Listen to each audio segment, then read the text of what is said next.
होती है एक बिल्कुल सामान्य शांत माहौल से। राहुल अकेला है। तभी एक ऐसा नोटिफिकेशन आता है जिसकी कोई उम्मीद नहीं कर सकता, और सारा माहौल बदल जाता है। बस यही एक डिटेल कहानी में असली टेंशन और डर का पहला झटका देती है। अब नोटिफिकेशन और आने वाले मैसेज के बीच का ये इंतजार, यही तो है सस्पेंस। और फिर पहला मैसेज आता है। अब ये सिर्फ एक अनजाना डर नहीं, बल्कि एक सीधी चेतावनी है। यहाँ से कहानी की पेस यानी गति पूरी तरह बदल जाती है। देखिए कैसे। राइटर यहाँ जानबूझकर एक पॉज लेता है। पढ़ने वाले की सांस अटक जाती है।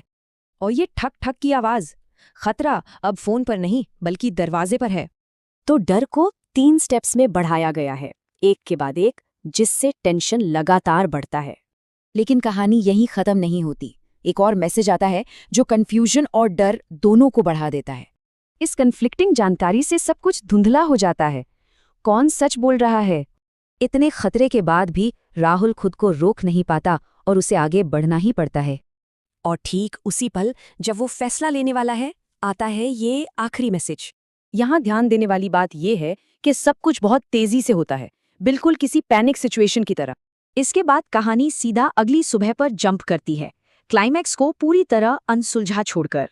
हमें कोई जवाब नहीं मिलता, बस कुछ डरावने और अधूरे सबूत मिलते हैं। और यहीं हॉरर का सबसे बड़ा नियम काम करता है।